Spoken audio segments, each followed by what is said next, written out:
मित्रों, नमस्कार। आज फिर एक बार हमारे सेना के शौर्य को, सेना के पराक्रम को नमन और प्रणाम करने की बात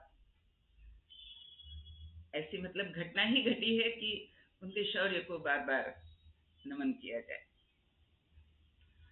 और जिस तरह से प्रेस कॉन्फ्रेंस में हमारे सेनाधिपति को पूछा गया कि क्या आपने पाकिस्तान के न्यूक्लियर बम जहाँ पे रखे थे किराना हिल्स में, उसे उड़ा दिया है।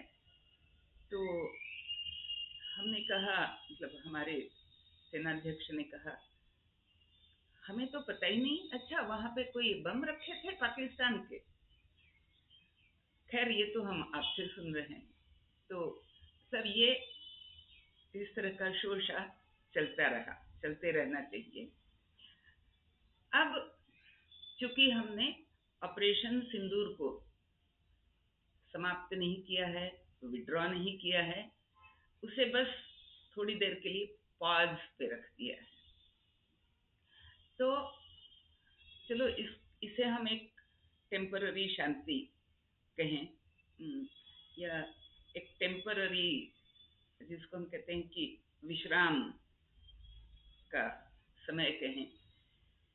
तो कई बार लोग ये पूछते हैं कि ये हम पाकिस्तान को विश्राम का समय क्यों दे रहे हैं, लेकिन हम ये ना भूलें कि इस विश्राम का लाभ हम भी उठा रहे हैं।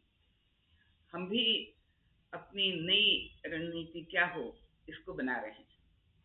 और जब हम पूरे एक अंतर्राष्ट्रीय समुदाय की बात करते हैं, तो कई बार लोग बिल्कुल डिंगे हाँकने लगते हैं कि अरे, ये तो तुम्हारा 1000 वर्षों से चला आ रहा कश्मीर का मसला है, इसमें मेडिएशन करने को मैं तैयार हूँ।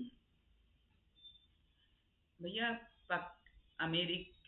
अमेरिकन जो एक राष्ट्र, उनकी जो कूटनीति है, उस कूटनीति में उन्हें तो दुनिया भर में अपने अपने बेसिस बना करके रखने का शौक है, चौधरीगिरी करने का शौक है।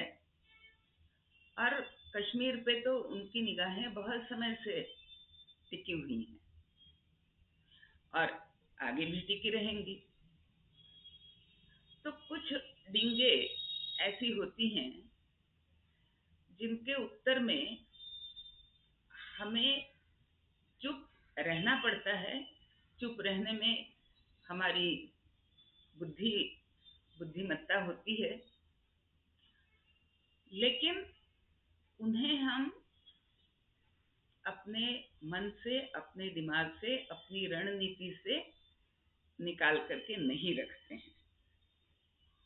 तो जैसे हमें बार बार ये एक डर दिखाया जा रहा था कि अगर हम युद्ध करेंगे तो पाकिस्तान हम पर न्यूक्लियर अटैक कर देगा। अगर हम युद्ध करेंगे तो चीन भी पाकिस्तान की तरफ से लड़ाई में कूद पड़ेगा, बांग्लादेश भी लड़ाई में कूद पड़ेगा, हम चारों तरफ से घिर जाएंगे। और इसलिए हमें पाकिस्तान के साथ बैठ करके प्यारी प्यारी बातें करनी चाहिए। ऐसे हजारों फारूक अब्दुल्ले, हजारों ओवैसी, है ना, हजारों इल्तिजा मुफ्तिया इस तरह से हमारे यहाँ पनप रहे हैं, जिन्हें लगता है कि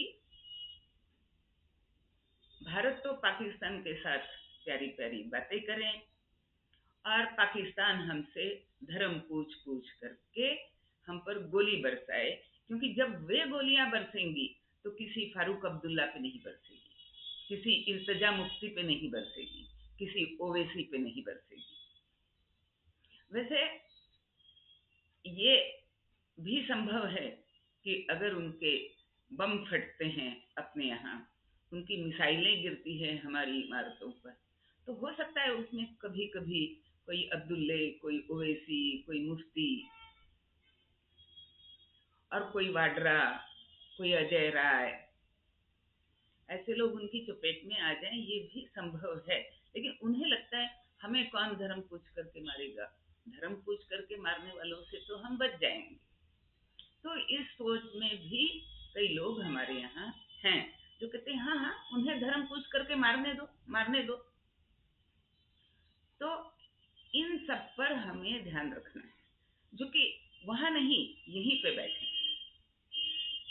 और इसीलिए मुझे बार बार लगता है कि ये जो हम यहाँ और वहां का अंतर करते हैं, फर्क करते हैं, और हम कहते हैं कि यहाँ जो बैठे हैं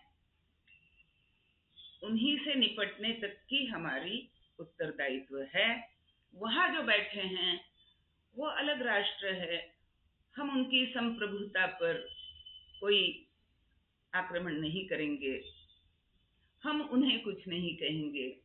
हमारे यहाँ आतंकवादी आते हैं तो इसमें उनका क्या कसूर है? वो हमें अपने यहाँ जो आतंकवादी आ रहे हैं उन्हें रोकने में हमारी आईबी कामयाब नहीं है, हमारी रॉ कामयाब नहीं है, हमारी सेना कामयाब नहीं है। इस तरह की बातें भी हमारे यहाँ अंदर बैठे हुए कई लोग करते हैं। और वो धर्म वाले, उनका धर्म मैं नहीं पूछने जा रही, क्योंकि वो सारे धर्मों के लोग हैं जो इसमें शामिल हैं। उनका धर्म एक ही है, भारत को बेइज्जत करो, पाकिस्तान को तवज्जो दो, यही उनका धर्म है। तो मैं ये कहना चाहती हूँ कि ये जो यहाँ बैठे लोग हैं और जो वहां बैठे लोग हैं, इनमें अंतर क्या है, फर्क क्या है? एक हमारी ही सोच का फर्क है कि हम मान बैठे हैं कि वे एक अलग संप्रभु राष्ट्र हैं। जिस दिन हमने उस पुराने 1000 वर्ष पहले, जैसा ट्रंप कहता है ना कि 1000 वर्षों से कश्मीर का इतिहास वगैरह वगैरह, तो हम भी अगर 1000 क्यों, बस 200 वर्षों पहले का इतिहास हम गिनाने लग जाएं, तो ये जो पूरी पाकिस्तान की धरती है, ये जो पूरी बांग्लादेश की धरती है, ये जो पूरी तिब्बत की धरती है, ये जो पूरी अक्साई चीन की धरती है, ये सारी हमारी है जनाब। और हम अपनी दृष्टि, अपनी निगाहें इनसे नहीं हटाएंगे। भले ही देखने के लिए हम ऐसे सीधे उनकी तरफ नहीं देखेंगे, ऐसे देखेंगे ताकि तुम्हें पता न चले कि हम उन्हें देख रहे हैं, पर हमारे दिमाग में, हमारे मन में, हमारे हृदय में ये सारी हमारी भूमि थी, हमारी भूमि है और हमारी ही भूमि रहेगी। ये बात मैं केवल पीओके की भूमि के लिए नहीं कह रही, ये पूरा पाकिस्तान, पूरा बांग्लादेश, पूरा तिब्बत, ये सारी भूमि भारत की है और इस पर हमारी दृष्टि बनी रहनी चाहिए, बनी रहेगी, बस हम मुंह से नहीं कहेंगे। और जब कभी हम इन्हें ले लेंगे तो हमारे जो जनरल साहब हैं वो कहेंगे अच्छा, क्या हमारी सेना ने उन्हें ले लिया, चलिए हमें भी प्रेस से पता चल रहा है, और फिर ये प्रेस वाले मुंह छिपाते फिरेंगे। तो मित्रों, मैंने 10 मई को सुबह जो वीडियो बनाया था और ये कहा था कि भगवती का आशीर्वाद लें और पाकिस्तान को अपने देश के अंदर मिला लें, मैं उसे दोहराती हूँ। भगवती की उपासना करते रहिए, जहाँ कहीं हैं, घर में करिए, वैयक्तिक करिए, सामूहिक करिए, मंदिर में जाइए, सामूहिक उपासना करिए, भगवती की उपासना करते रहिए। हमारे यहाँ महाराष्ट्र में कहा जाता है कि भवानी माता का भंडारा किया जाता है, उदोग अम्बे उदो, यानी हे अम्बे अब जागो और शत्रु संहारण के लिए टूट पड़ो। तो वापस सभी को वंदे मातरम, जय भवानी, भारत माता की जय।